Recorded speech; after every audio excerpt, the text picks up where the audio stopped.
بسم اللہ الرحمن الرحیم۔ السلام علیکم۔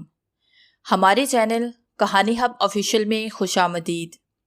ناظرین، میں آج آپ کے لیے انتہائی خوفناک اور دلچسپ کہانی لے کر آئی ہوں، لیکن کہانی شروع کرنے سے پہلے آپ سے گزارش ہے کہ اگر آپ نے ہمارا چینل سبسکرائب نہیں کیا تو آپ ہمارے اس چینل کو سبسکرائب کر لیجئے اور بیل آئیکن کو بھی پریس کر لیں تاکہ ہر نئی آنے والی ویڈیو بآسانی آپ تک پہنچ سکے۔ پچھلے 18 گھنٹوں سے ہم اپنی چوکی میں محصور تھے۔ دشمن کے فوجیوں نے چاروں طرف سے ہماری چوکی کو گھیرے رکھا تھا۔ وقفے وقفے سے گولیوں کے تبادلے کا سلسلہ جاری تھا۔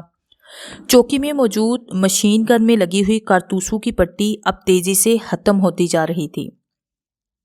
اس مشین گن کے علاوہ ہمارے پاس اپنی اپنی رائفلیں بھی موجود تھیں جو ہماری تعداد کے برابر یعنی کہ 7 تھی۔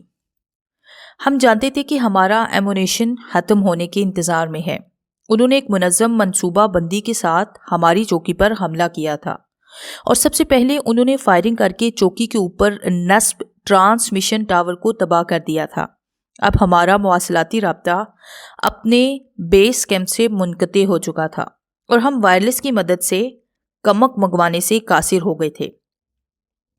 اب تک ہم مؤثر طریقے سے ان کی فائرنگ کا جواب دیتے آ رہے تھے، لیکن جو وقت گزر رہا تھا ہماری دفاعی حکومت عملی کمزور ہوتی جا رہی تھی۔ ہمیں اپنی خطرناک صورتحال کا اچھی طرح اندازہ تھا۔ ابھی نہیں تو اگلے 8 گھنٹوں میں ہمارے پاس ایمونیشن ختم ہو جاتا، جس کا مخالف فوجوں کو بے صبری سے انتظار تھا۔ اس کے علاوہ ایک اور خطرہ یہ بھی موجود تھا کہ مخالف فوجوں نے ضرور مزید کمک منگوائی ہوگی جو کسی بھی وقت ان کی مدد کو پہنچ سکتی ہے۔ لے دے کر ہمارے لیے یہی ممکن تھا کہ ہم میں سے کوئی ایک عارضی طور پر ان کا محاصرہ توڑ کر بیس کیمپ تک جائے اور اپنے ساتھ کچھ کمک لے آئے، لیکن اس طریقے میں قباحت یہ تھی کہ ہم آبادی سے ہوتے ہوئے بیس کیمپ نہیں جا سکتے تھے، کیونکہ دشمن کے اس راستے سے آنے کا مطلب یہ تھا کہ اب وہ علاقہ ہمارا نہیں رہا۔ دوسرا راستہ جنگل سے ہو کر گزرتا تھا جو کہ قدرے طویل تھا۔ اس راستے سے گزر کر بیس کیمپ پہنچنے میں تقریباً 16 گھنٹے صرف ہوتے، جس کا مطلب یہ تھا کہ جب تک ہمارا کوئی ساتھی جا کر واپس آتا تب تک بہت دیر ہو چکی ہوتی۔ ہمارے پاس صرف 2 دستی بم موجود تھے جو ہم نے انتہائی ناگزیر حالات کے لیے سنبھال کر رکھتے تھے۔ دشمن کے پاس بھی یقیناً دستی بم موجود رہے ہوں گے، لیکن شاید وہ چوکی کو تباہ کرنے کی بجائے اس پر قبضہ کرنے کے خواہش مند تھے۔ غرض یہ کہ اس وقت ہم بری طرح پھنسے ہوئے تھے۔ ہمیں اپنی جانوں کا کوئی خوف نہیں تھا۔ یہ تو اعزاز ہوتا اگر ہم اپنے وطن کی حفاظت کی خاطر شہید ہو جاتے، لیکن اس طرح چوہے کی موت مارے جانا ہمیں قبول نہیں تھا، اور پھر ہماری موت سے اگر دشمن کو شکست ہوتی تو ٹھیک تھا۔ یہاں تو یہ بات واضح تھی کہ ہماری موت کے بعد وہ اس چوکی پر قبضہ کر کے فتح کا جشن مناتے۔ ایسی صورتحال میں ہمارے پاس فی الحال اس کے علاوہ کوئی چارہ نہیں تھا کہ ہم ایمونیشن ختم ہونے تک انہیں روکے رکھتے۔ اگر اس وقت تک کوئی غیبی مدد آ پہنچی تو ٹھیک تھا، ورنہ ہمارا ارادہ تھا کہ ایمونیشن ختم ہونے کے بعد جب دشمن چوکی میں گھسے گا تو ہم اپنی جانوں کا نذرانہ دے کے خود کو دشمن سمیت دستی بم سے اڑا دیں گے۔ ہم ساتوں میں سب سے بڑا رینک صوبیدار نذیر خان کا تھا، جو اس وقت اپنی رائفل سنبھالے مستعدی سے دشمن کی فائرنگ کا جواب دے رہا تھا۔ اس کے بعد میرا نمبر تھا، کیونکہ میں عہدے کے اعتبار سے لارنس نائک تھا۔ اس کے علاوہ 4 حوالدار تھے جن میں اسلم ملک، جمال خان، راشد بٹ اور محمد افضل شامل تھے۔ اس کے علاوہ ہمارا 7واں ساتھی اختر علی تھا، جو کہ رنگ روٹ تھا۔ شوق جہاد اور وطن کے لیے مر مٹنے کا جذبہ اس میں کوٹ کوٹ کر بھرا ہوا تھا۔ اختر علی کی ٹریننگ ابھی ختم نہیں ہوئی تھی، لیکن اس کی بے مثل کارکردگی اور شوق کو دیکھتے ہوئے صوبیدار نذیر خان اسے ساتھ لے آیا تھا۔ اختر علی اس وقت بھی جوش میں بھرا دشمنوں کی فائرنگ کا جواب دے رہا تھا۔ اس کے انداز سے یہ بالکل ظاہر نہیں ہوتا تھا کہ اس کے دشمن کی فائرنگ کا ذرا برابر بھی خوف ہے۔ کئی بار تو فائرنگ کرتے ہوئے مورچے سے اتنا باہر آ گیا کہ نذیر خان کو اسے ڈپٹ کر بلانا پڑا۔ اس وقت بھی فائرنگ کرتے ہوئے اس کا سر مورچے سے باہر آ گیا تھا۔ نذیر خان نے یہ دیکھ کر اختر علی کو ڈانٹ پلائی، اوئے اپنا سر اندر کو رکھ، یہ ہیلمٹ صرف تیری کھوپڑی بجائے گا، تیری پیشانی کو نہیں۔ یہ سن کر اختر علی پر کچھ خاص اثر نہیں پڑا. اس نے سر تو اندر کر لیا لیکن مطمئن لہجے میں بولا، کوئی بات نہیں سر، یہ سر اور یہ پیشانی جس کی امانت ہے اسی کو لوٹاؤں گا. اب جا کر تو اس امانت کا حق ادا کرنے کا وقت آیا ہے، اور آپ کہہ رہے ہیں کہ سر اندر کر لوں. اس سے حوالدار اسلم ملک جو کہ مشین گن پر موجود تھا نذیر کی طرف دیکھتے ہوئے بولا، سر مشین گن کی بیلٹ ختم ہونے والی ہے، زیادہ سے زیادہ آدھا گھنٹے بعد ہی خالی ہو جائے گی. نذیر خان نے رائفل کی نال باہر نکال کر 2-3 فائر داغے اور اپنی پوزیشن پر واپس آ کر 1-2 لمحے سوچنے کے بعد بولا، 3 رائفلوں کا استعمال بند کر دو، اب صرف مشین گن اور 4 رائفلیں استعمال ہوں گی. اسی لمحے دشمن کی طرف سے ایک برسٹ آیا اور ہم سب اپنے مورچوں میں دپک گئے. شہزاد خان، تم اپنی رائفل کا استعمال بند کر دو. نذیر خان نے مجھ سے مخاطب ہو کر کہا، اس کے علاوہ محمد افضل اور اختر علی اپنا ایمونیشن روک لیں. اب صرف میں، اسلم ملک، راشد بٹ اور جمال ہند دشمن کی فائرنگ کا جواب دیں گے. مشین گن کے راؤنڈ ختم ہونے کے بعد اسلم ملک اپنی رائفل استعمال کرے گا. نذیر خان نے سب کو ہدایات جاری کرتے ہوئے کہا، سر جی ان دشمنوں کو نیچا دکھانے کا کوئی تو راستہ ہوگا. حوالدار جمال خان نے پرخیال انداز میں اپنی داڑھی پر ہاتھ پھیرتے ہوئے کہا. جمال خان کا تعلق مردان سے تھا، وہ 5 وقتہ نمازی تھا. وطن کے دشمنوں کے خلاف غصہ اور نفرت اس میں کوٹ کوٹ کر بھری ہوئی تھی. 1965 کی جنگ میں وہ اس دستے میں شامل تھا جو دشمن کو دھکیلتے ہوئے اس کے علاقے میں داخل ہو گئے تھے اور کافی علاقوں پر قبضہ کر لیا تھا. بعد میں اقوام متحدہ کی مداخلت کے بعد ہمیں دشمن کو وہ علاقہ واپس کرنا پڑا. حوالدار جمال خان جب بھی نئے سپاہیوں کو سن 65 کی جنگ کے قصے سناتا اس کی مٹھیاں بھیج جاتی اور غصے کی شدت سے چہرہ تمتمانے لگتا. وہ جوش کے عالم میں کہتا، خدا کی قسم میں تو ان دشمنوں کو ان کے ملک کی آخری سرحد تک مارتا ہوا گھس جاتا، لیکن اس فوج کی نوکری نے میرے ہاتھ باندھ دیے. افسر کا حکم ماننا مجبوری تھا. حکم آیا کہ دشمن کا علاقہ چھوڑ کر واپس آ جاؤ. پہلے تو دل میں آیا صاف انکار کر دوں، لیکن فوج میں آتے وقت اپنے افسر کا ہر حکم ماننے کا عہد کیا تھا. بس اسی عہد نے میرے ہاتھ پیر باندھ دیے.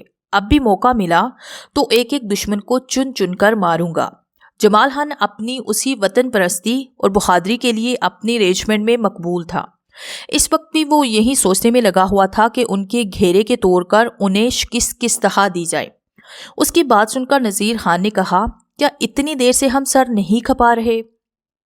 اگر تمہاری سمجھ میں کوئی ترکیب آ رہی ہے تو شوق سے اس پر عمل کرو. نذیر خان کی بات سن کر جمال خان مسکرایا اور بولا، سر جی ترکیب تو ہے، بس آپ کی اجازت چاہیے. اس کی یہ بات سن کر ہم سب حیرانی سے اس کی طرف دیکھنے لگے، کیونکہ ہمیں اس چوکی میں محصور ہوئے اب تقریباً 20 گھنٹے ہونے والے تھے اور ہمیں کوئی راستہ سمجھ میں نہیں آ رہا تھا. ایسے میں اگر جمال خان کے پاس کوئی ترکیب تھی تو وہ اب تک خاموش کیوں بیٹھا تھا؟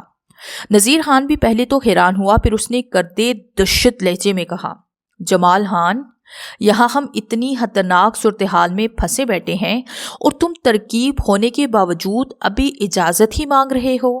خیر پہلے بتاؤ تمہارے دماغ میں کیا ہے، تاکہ پتہ چل سکے کہ وہ راستہ قابل عمل بھی ہے یا نہیں. نذیر خان کی بات سن کر جمال خان بولا، معاف کر دیں سر جی، دراصل ترکیب ابھی کچھ دیر پہلے ہی دماغ میں آئی ہے اور اس ترکیب پر عمل کرنے کے لیے ہمیں اندھیرا ہونے کا انتظار کرنا ہوگا. اب چونکہ شام ڈل رہی ہے اس لیے اب اس ترکیب پر عمل کرنا ممکن ہے. پہلے تو میں آپ سے درخواست کروں گا کہ اسلحے کے استعمال کے بارے میں اپنا حکم تھوڑا سا تبدیل کر دیں. مشین گن کا استعمال ابھی بند کر کے رائفل کا استعمال کرتے ہیں، بعد میں مشین گن ہمارے کام آئے گی. اس کی یہ بات سن کر نذیر خان نے کہا، لیکن مشین گن اتنی باری ہے کہ ہم اسے اٹھائے اٹھائے نہیں گھوم سکتے. رائفل ہوگی تو آسانی سے حرکت کرتے ہوئے ہم آخری دم تک مقابلہ کر سکتے ہیں. یہ سن کر جمال خان نے بے تابی سے کہا، بات مان لیں سر جی، یقین کریں مشین گن ہمارے زیادہ کام آئے گی. اس کا اندازہ آپ کو ترکیب سننے کے بعد ہو جائے گا. جمال خان کی یہ بات سن کر پہلے تو نذیر خان نے ایک لمحہ سوچا، پھر اس نے کڑک دار لہجے میں کہا، اسلم مشین گن روک دو اور اب اپنی رائفل استعمال شروع کرو. پھر وہ جمال خان سے مخاطب ہو کر بولا، ہاں جمال، اب جلدی بتاؤ وہ ترکیب کیا ہے. مشین گن رکوا کر ہم نے اپنی دفاعی حکمت عملی کمزور کر لی ہے، اب دشمن جارحانہ حملے شروع کر دے گا۔ یہ سن کر جمال خان نے کہنا شروع کیا، ابھی کچھ دیر میں اندھیرا پھیل جائے گا اور ہم جانتے ہیں کہ جنگ میں اندھیرا ہمارا مددگار ثابت ہو سکتا ہے۔ ہمیں سے ایک شخص باہر جا کر دستی بموں سے دشمن گھیرا ایک طرف سے توڑے گا اور گھیرا ٹوٹتے ہی باقی جوان فوراً بیس کیمپ کی طرف پیش قدمی کریں گے۔ کیمپ پہنچتے ہی ہم کمک لے کر لوٹیں گے اور اس چوکی کا قبضہ واپس حاصل کر لیں گے۔ اتنا کہہ کر وہ رکا تو راشد بٹ نے طنزیہ انداز میں کہا، واہ صاحب جی واہ، اور گھیرا ٹوٹتے ہی جو یہ سارے کتوں کی طرح ہمارے پیچھے لگ جائیں گے اس کا کیا ہوگا؟ راشد بٹ کی بات سن کر نذیر خان نے سوالیہ نظر سے جمال کی جانب دیکھا، جیسے اسے کہہ رہا ہو، ہاں بھائی سوال کا جواب دو۔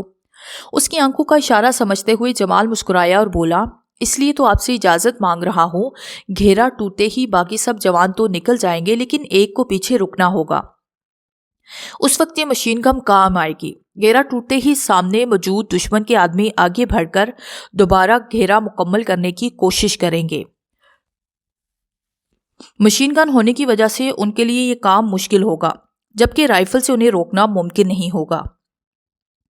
مشین گن کے راؤنڈ ختم ہونے تک آپ لوگ کافی دور نکل چکے ہوں گے، پھر میں بھی اگر ممکن ہوا تو آپ سے آ ملوں گا۔ اس کی آخری بات سن کر سبھی چونک پڑے۔ کیا مطلب؟ تم یہ کہنا چاہ رہے ہو کہ آخری آدمی اپنی قربانی دے کر سب کو بچا لے اور وہ تم ہوگے؟ تو ایسا ہرگز نہیں ہوگا، مشین گن پر میں رکوں گا۔ صوبیدار نذیر نے تیز لہجے میں کہا، نہیں سر، آپ اس وقت لیڈر ہیں، آپ کے کندھوں پر باقی جوانوں کی ذمہ داری ہے۔ مشین گن پر میں موجود رہوں گا اور انہیں مؤثر طریقے سے روکے رکھوں گا، میں نے بھی پرجوش لہجے میں کہا۔ اس کے بعد تو جیسے ایک بحث چھڑ گئی، ہر کوئی اس خطرناک کام کے لیے خود کو پیش کر رہا تھا اور اپنے سابقہ کارنامے گنوا رہا تھا۔ جب بحث طویل ہونے لگی تو نذیر خان نے کڑک کر کہا، سب چپ ہو جاؤ۔ یہ سنتے ہی سارے اس طرح خاموش ہو گئے جیسے چوکی میں کوئی زیرو موجود ہی نہ ہو۔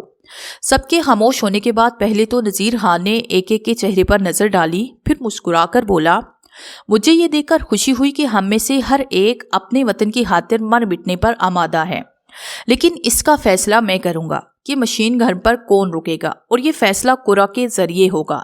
جس کے نام کا قرعہ نکل آیا وہی رکے گا، اور ترکیب چونکہ جمال خان نے بتائی ہے لہٰذا پرچی اٹھانے کا اختیار جمال کو ہی ہوگا۔ نذیر خان نے دو ٹوک لہجے میں کہا تو سب کے منہ لٹک گئے، لیکن انچارج کے آگے کون جو کرتا۔ سب کے نام کی پرچیاں بنا لی گئی تو جمال خان نے آنکھیں بند کر کے ایک پرچی اٹھائی اور کھولے بغیر نذیر خان کی طرف بڑھا دی۔ ہم سب کے دل دھک دھک کر رہے تھے کہ وہ کون خوش نصیب ہوگا جو اس اہم کام کی ذمہ داری اٹھائے گا۔ نذیر خان نے نام پڑھ کر خاموشی سے پرچی اسلم ملک کی طرف بڑھا دی۔ اس نے پرچی دیکھ کر برا سمو بنایا اور پرچی راشد بٹ کے حوالے کر دی۔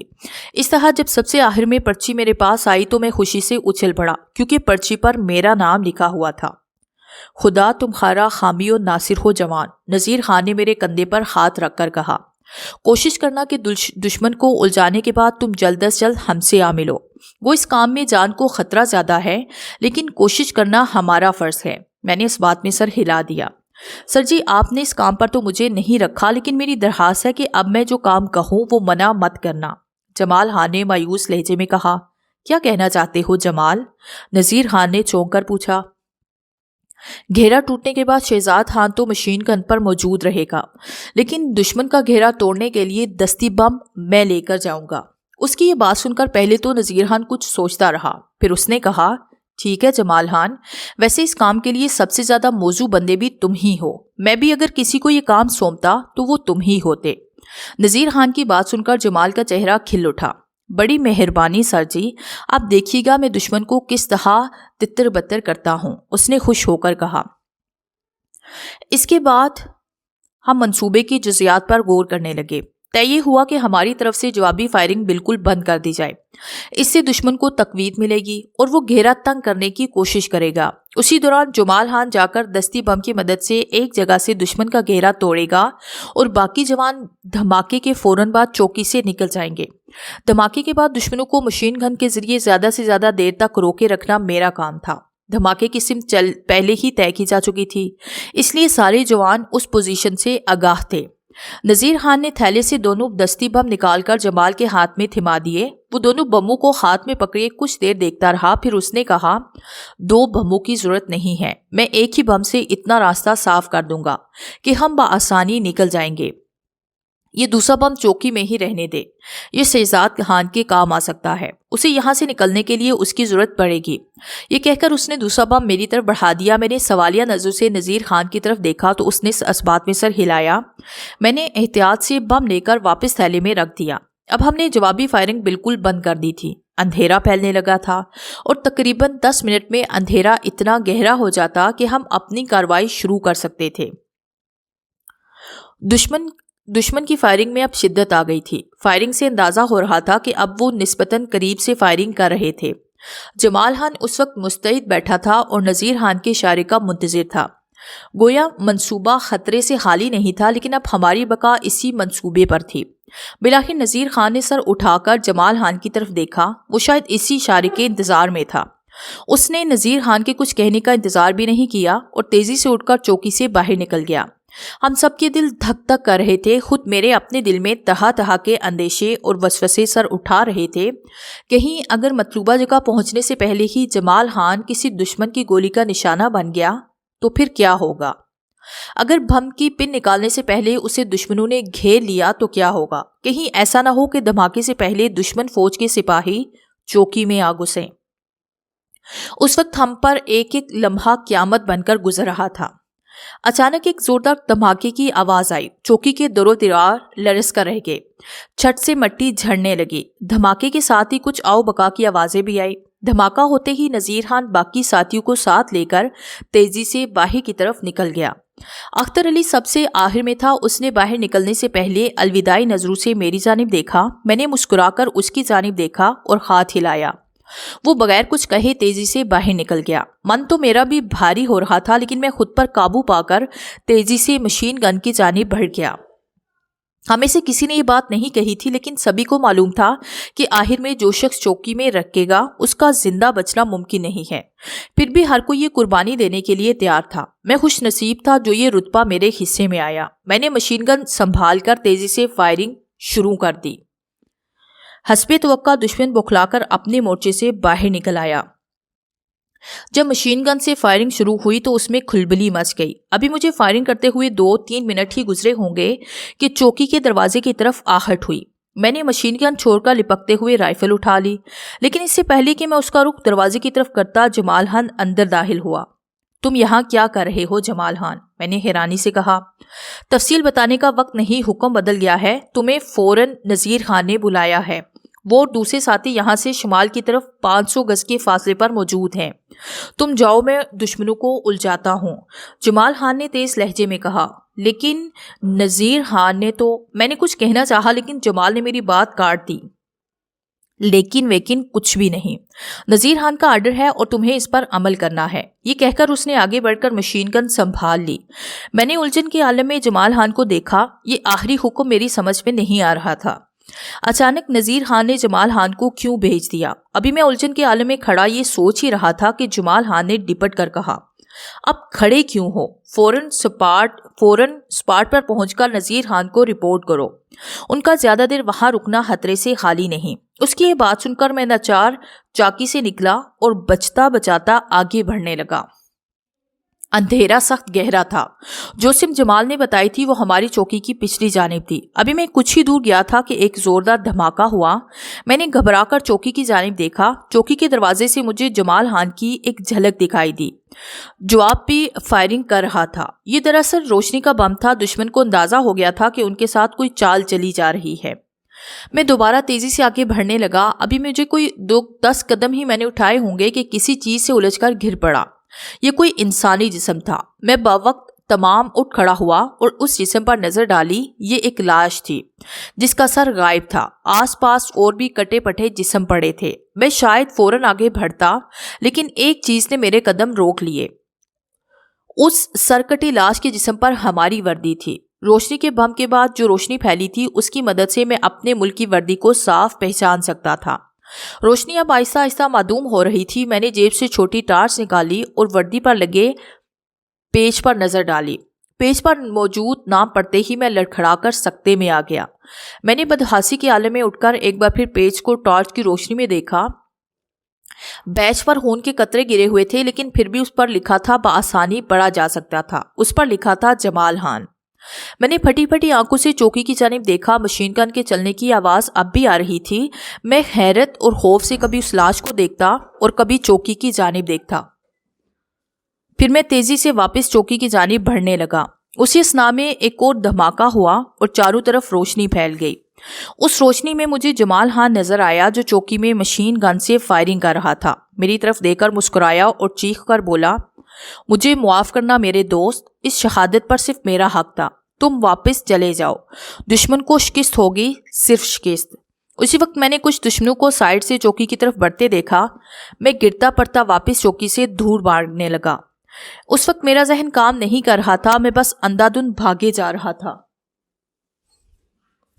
اچانک ایک اور دھماکہ ہوا۔ میں نے پلٹ کر دیکھا، جہاں ہماری چوکی تھی وہاں سے آگ کے شعلے بلند ہو رہے تھے۔ میں حتی المکان تیزی سے بھاگنے لگا۔ جب میں وہاں سے کافی دور نکل آیا اور بھاگنے کی سکت نہ رہی تو میں بے دم ہو کر گر پڑا۔ یہ سب کیسے ہوا؟ اگر جمال خان کی لاش باہر تھی تو پھر چوکی میں کون تھا؟ وہ بھی یقیناً جمال خان تھا۔ میں اس کا لب و لہجہ اچھی طرح پہچانتا تھا اور پھر وہ میرے سامنے ہی تو چوکی میں داخل ہوا تھا۔ میرا سر چکرانے لگا۔ میں نہ جانے کتنی دیر تک اسی طرح پڑا رہا۔ جب کچھ سانس بحال ہوئی تو پھر میں اسی سے بھاگنے لگا۔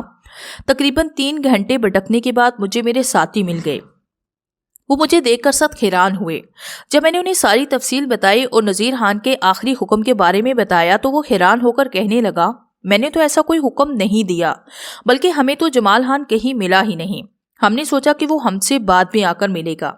اس پر میں نے جمال خان کی لاش اور پھر چوکی میں موجود ہونے کے بارے میں بتایا تو وہ سب حیرت سے گنگ ہو کر رہ گئے۔ پہلے تو انہیں یقین نہ آیا، لیکن جب میں نے قسمیں کھا کر انہیں یقین دلایا تو تعجب سے ان کے منہ کھلے کے کھلے رہ گئے۔ پھر نذیر خان گہری سانس لے کر بولا، شاید بم کی پن نکالنے سے پہلے ہی دشمنوں نے اسے پکڑ لیا تھا، مگر اس نے بم کے ساتھ خود کو بھی اڑا دیا۔